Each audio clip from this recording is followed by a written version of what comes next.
praying. And it's not the prayers that I used to do, God get me out of trouble, the foxhole prayers. It's please help me stay sober and please guide me in the right direction. I'm willing to do whatever it takes. It was a nice day outside and my daughter comes out and we're dancing in the front yard. It was the most amazing spiritual experience. I felt the power of God flowing through me. It was just amazing. And at that moment, I knew that everything was going to be okay. Welcome to the Daily Reflection Podcast with your hosts, Michael L. and Lee M.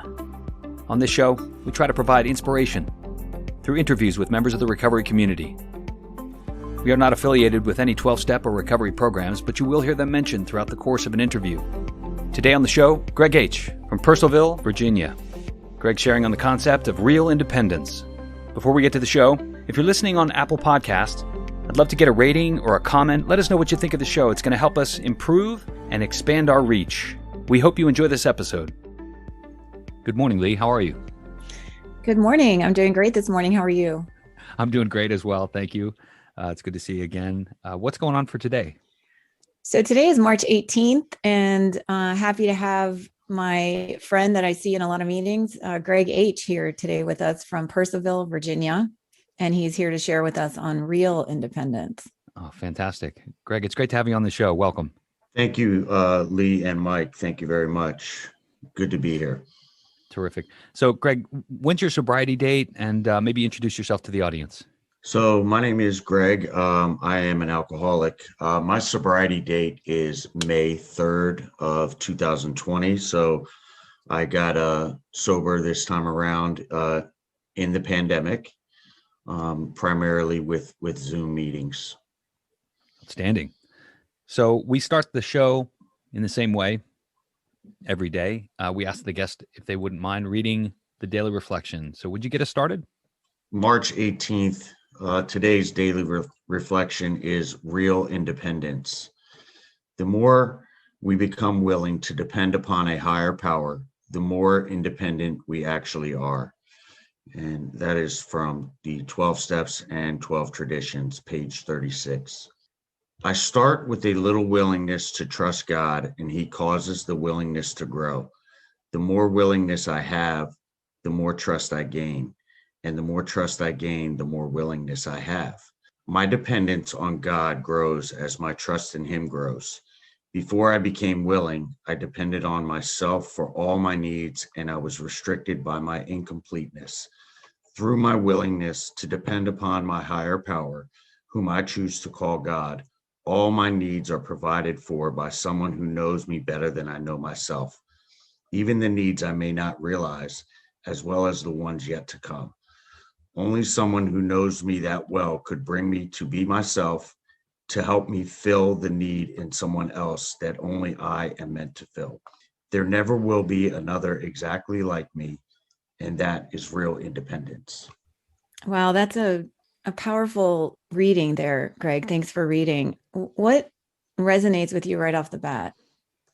So this actually has quite a bit of meaning to me. This is not my first attempt at sobriety. I've struggled with alcohol and addiction for a really long time. And in 2013, I got in some trouble with the law and was told, by my attorney that, I need to get into AA. Otherwise, I'm going to be in big trouble. I had tried to stop on my own a bunch of times. I knew I was an alcoholic, and I knew that the problems from my alcoholism were building up. So I went to AA, and what happened there was I compared out. I tried to do everything on my own. I read the literature, but I never really connected with anybody in the rooms. So I really just was doing everything by myself. It was self-will. And I stayed sober for for over a year, just by going to meetings. And what happened was, on the outside, everything got better. The job was better. Relationships with my family were better. But on the inside, I was still really, really struggling with unhappiness, and I never healed.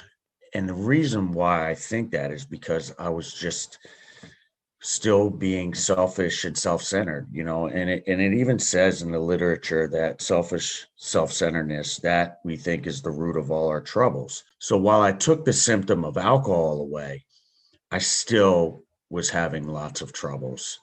I slowly stopped going to meetings, and when I relapsed, it wasn't a bad day or anything. It was just I was on the golf course, somebody offered me a beer, I was out of town, and I took it, and I got good and drunk that day. And my thought was, oh, no one will know. I'm not really going to many meetings anyways, still just running my program myself.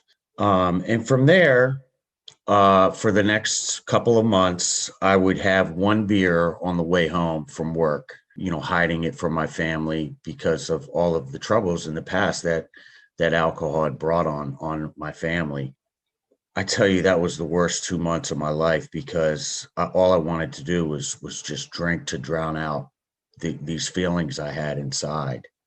My thought was, my brain was telling me, oh, I'm not an alcoholic. I can control it. I'm having one beer on the way home from work. And, that lasted for a couple of months. And ultimately, that turned into a bottle of wine on the way home from work. And then when my wife would smell things on me, I would tell her, I'm not an alcoholic. What are you talking about? So then I would have beer in the fridge and drink a bottle or two of wine on the way home and run in and open a beer so that, she didn't know I was that wasted. And, that continued for 3-4 years after that stint of sobriety. In that time, I actually was away for Father's Day weekend, and I was drinking pretty hard. I got to work the next morning, that Monday, and, I started having all this pain. And I told my job, I was like, I got to leave. And I remember walking to the hospital, and that's the last thing I remember. And I woke up about 3 weeks later. I had been on a ventilator. I had been on an ECMO machine where they gave me like a 30% chance to live. And it was all from this severe pancreatitis that I had given myself from the drinking. And so when I got out of the hospital over a month later, the doctor said to me, if you drink again, you're going to die. And I came home with all intentions of not drinking. And I found myself drunk again that night that I got home from the hospital.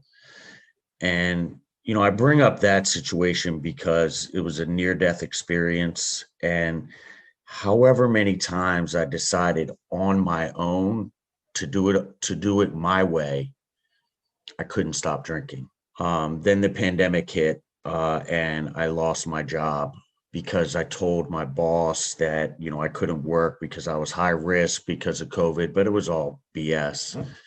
And so now I'm out of work, and I'm drinking all day, every day again. And I would land these travel jobs, at,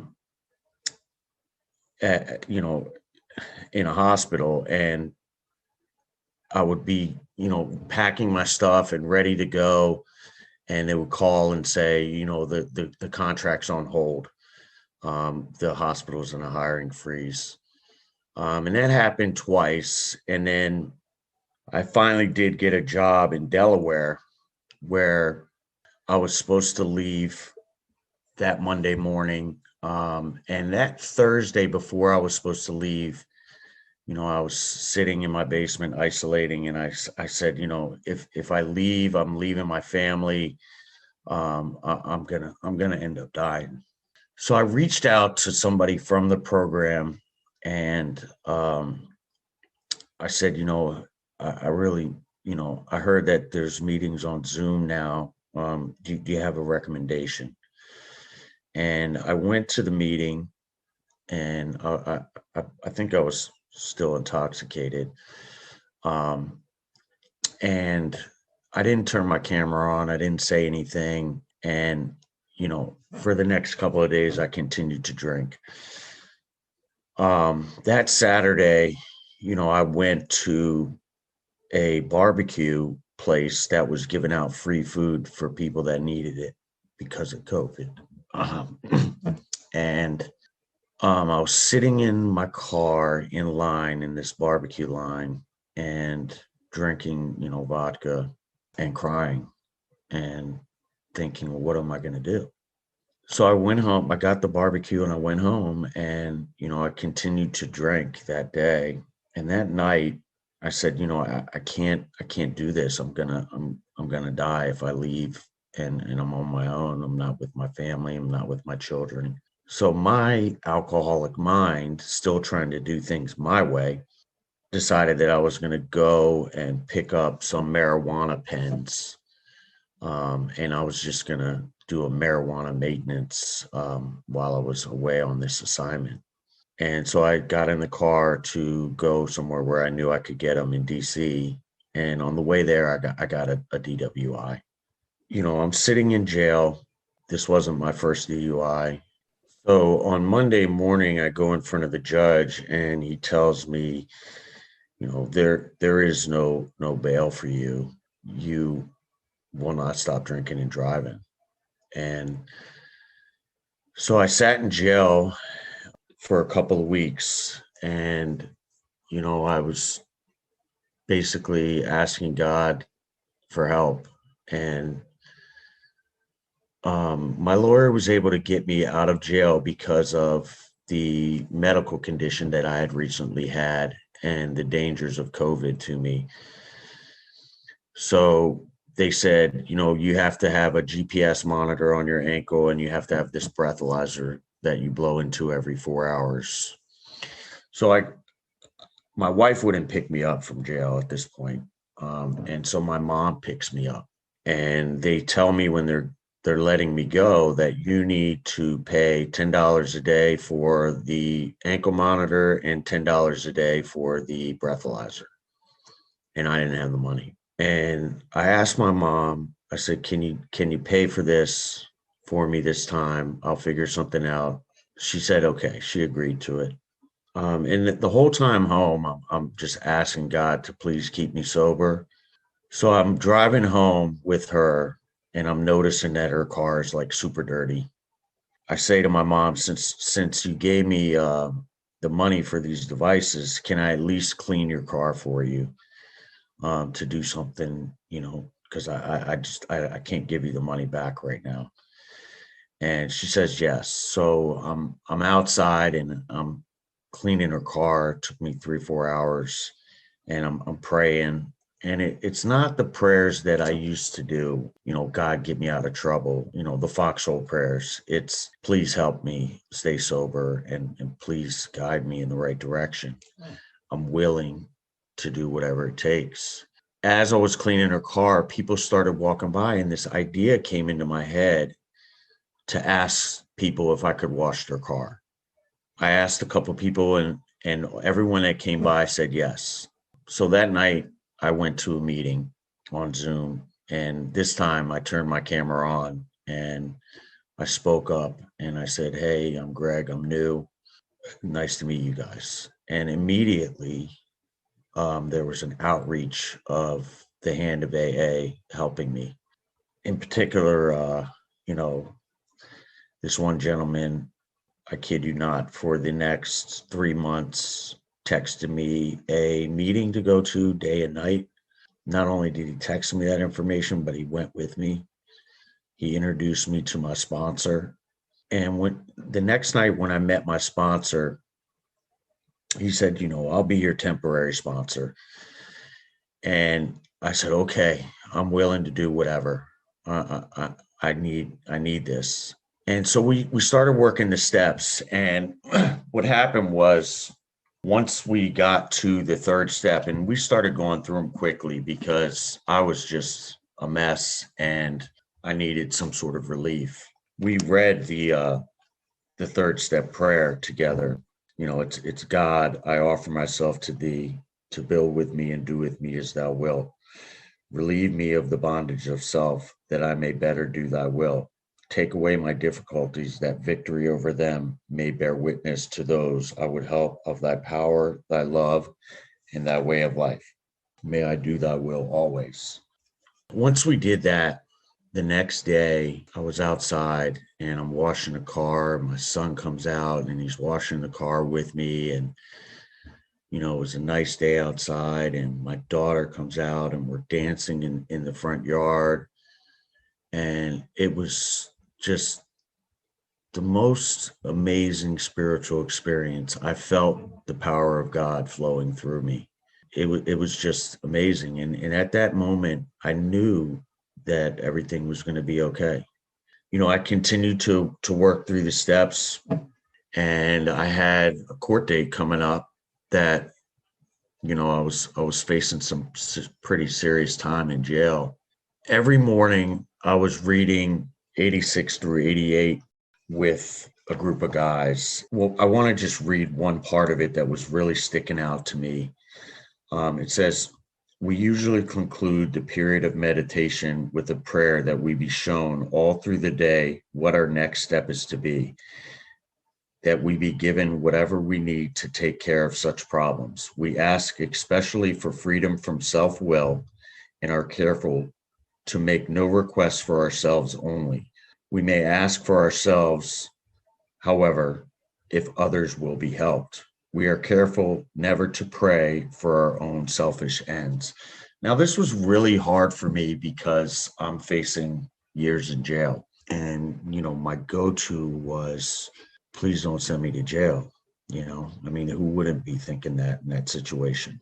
But instead of saying that, I was saying, God, please use me. I'm available. If it's your will that I be home to help take care of my family, then that's what's going to happen. So I go to court on August 21st, and they fully expecting them to be giving me some serious time. And I was going to, plead not guilty, and no jury trials were happening because of COVID. So I was fully expecting to go home that day.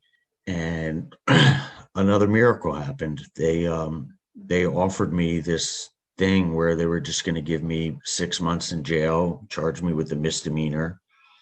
The stipulation was that I had to go to jail that day. So I went to jail, and while I was in jail, I read page 83 through 86 all the time, a couple times a day. I also read page 317, which is on willingness. So it says, when I'm willing to do the right thing, I am rewarded with an inner peace no amount of liquor could ever provide. When I am unwilling to do the right thing, I become restless, irritable, and discontent. It is always my choice. Through the 12 steps, I have been granted the gift of choice. I am no longer at the mercy of a disease that tells me the only answer is to drink. If willingness is the key to unlock the gates of hell, it is action that opens those doors so that we may walk freely among the living.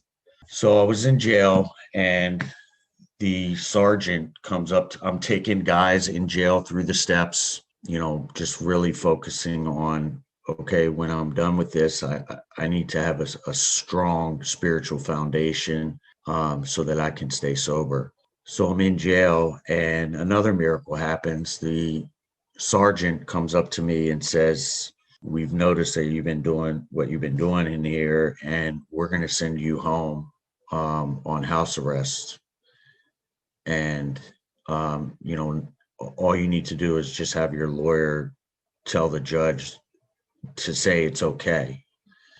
So 2 months later, I was home, back engulfed in the middle of the pack of AA. And, I compared the willingness, like I picked up some sponsees. I was passing along what had been given to me. And the thing that I noticed that was different this time, having worked the steps, was the way I felt inside. I was truly happy. I compare it to this, like, when you turn the light on in your house, you turn the switch on, there, there's a power that flows into the house and it makes the light go on. You don't see it, but it's there. So I feel like willingness is that switch. When I'm willing to do God's will, the switch goes on and power flows through me. Doors I didn't even know existed open all around me. And when one of those doors closes, I automatically know this is supposed to happen. Everything's going to be okay. As long as I stop trying to run things my way, that switch stays on and the power continues to flow through me and into others. And that's what keeps me sober today is passing on that message. Incredible story. I want to thank you for sharing that. I'm thinking about, the willingness, the gift of willingness, and that came to you through desperation. What happens when you're out of the fire of desperation? How do you maintain that willingness? Today, I have a choice. I can stay connected with my higher power with willingness, and I don't have to drink anymore. So basically, with willingness, I can enjoy true happiness in life.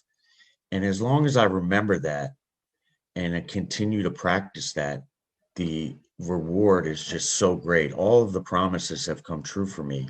I'm over 10 months sober, and my life is back to where it was before, financially. And what I have now that I didn't have before is peace. And I have my family back, and I have, my children, being able to do things with them where I'm not, my only concern isn't whether or not there's alcohol there is just so amazing.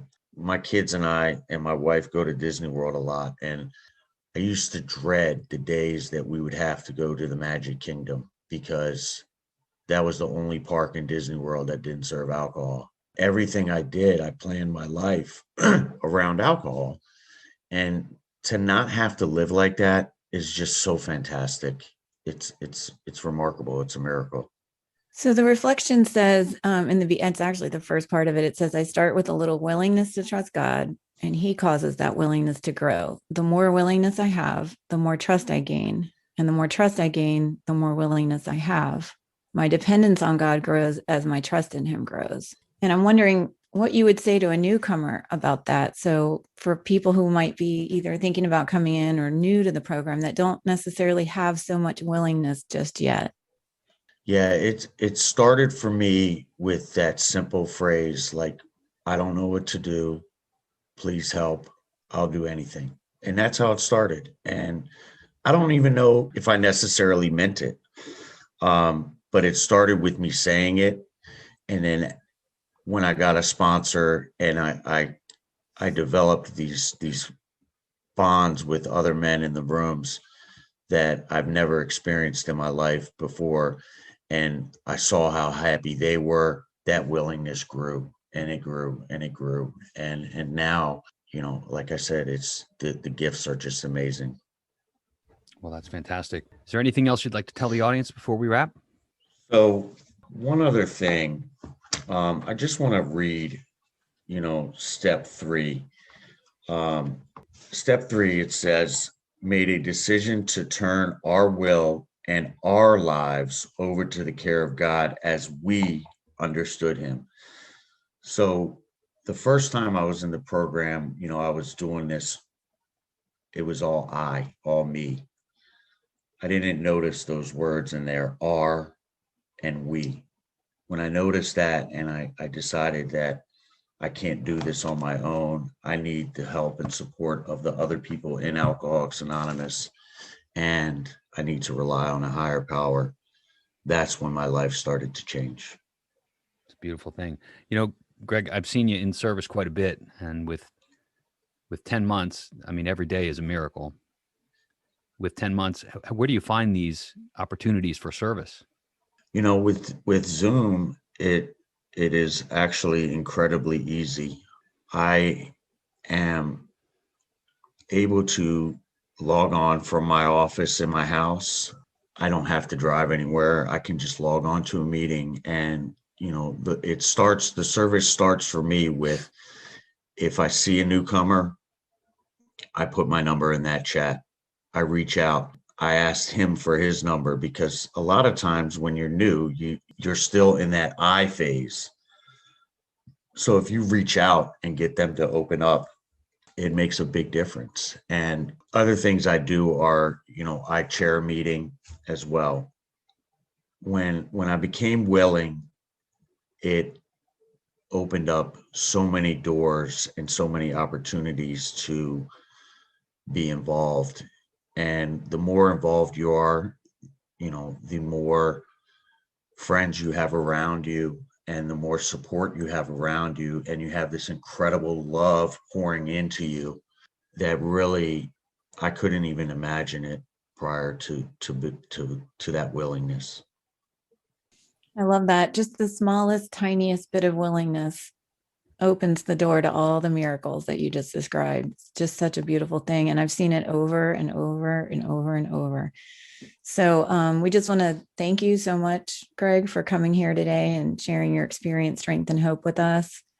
It's a beautiful story, and it's just starting. So we'll have to have you back and see what other miracles come true for you. Yeah. And, one thing is, when you see it in me and you see it in everybody else that's that willing, all these promises coming true, it can't be untrue. There's hundreds and hundreds and hundreds of people that are telling this testimony that once they're willing, the promises come true. Well, Greg, thank you so much for joining us today and sharing your experience, strength, and hope. You're going to help a lot of people. Thank you, guys. Thank you for having me. Thanks to Greg. And thanks to you, the listeners. Truly appreciate your support. If you want to find us online, you can follow us on Facebook. It's at facebook.com/groups/Daily Reflection Podcast. You can find us on Twitter at Daily Reflector. You can read about recovery on our blog at blog.dailyreflectionpodcast.com. Thanks, everyone. Have a great day.